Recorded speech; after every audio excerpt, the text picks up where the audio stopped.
আসসালামু আলাইকুম এভরিওয়ান, চলে আসলাম নতুন একটা ব্লগ ভিডিও নিয়ে। আজকে বিকালবেলা কিছু নাস্তা বানাবো, আর অনেক দিন পর্যন্ত জাল পিঠা খাইতে ইচ্ছা করতেছে। আজকে জাল পিঠা বানাবো। আমি এখন নুডলস দিয়ে নুডলসের পাকোড়া বানাবো। এখানে আমি কোকোলা নুডলস নিয়েছি 1 প্যাকেট আর ম্যাগি নুডলস নিয়েছি 1 প্যাকেট। এগুলা একটু সিদ্ধ করে নিব, আর বেশি সিদ্ধ করা যাবে না, হালকা একটু ভাপ দিয়ে নিব।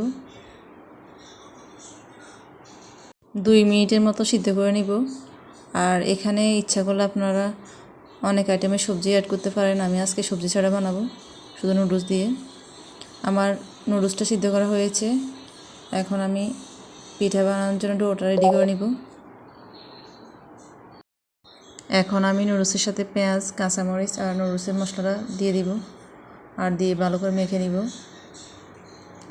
আর সাথে দিয়ে দিব একটা ডিম। আজকের পাকোড়াটা আমি চালের গুঁড়া দিয়ে বানাবো, আর চালের গুঁড়া দিয়ে বানালে খেতে অনেকটা মচমচে হয়।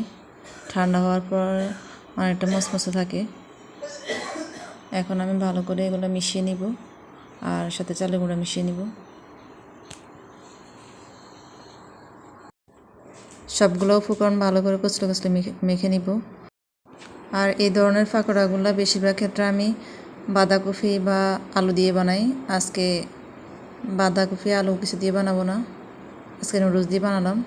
আর নুডলস দিয়ে বানালেও খেতে অনেকটা মজা হয়। আমি এর আগেও কয়েকবার বানিয়েছি। আমার ডোটা মাখানো হয়ে গেছে। এখন আমি পিঠা ভেজে নিব।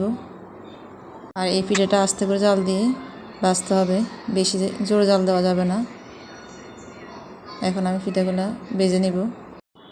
আমার ভিডিওটি যদি ভালো লেগে থাকে তাহলে লাইক কমেন্টস করে জানাবেন, এবং আমার এই ছোট্ট পেজটি শেয়ার করে দিবেন।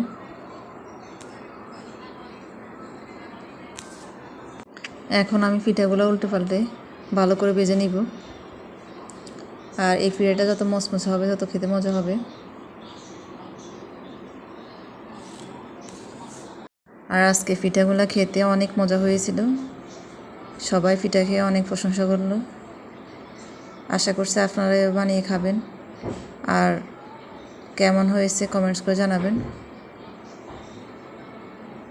এখন পিঠাগুলো ভাজা হয়ে গেছে, উঠিয়ে নিব।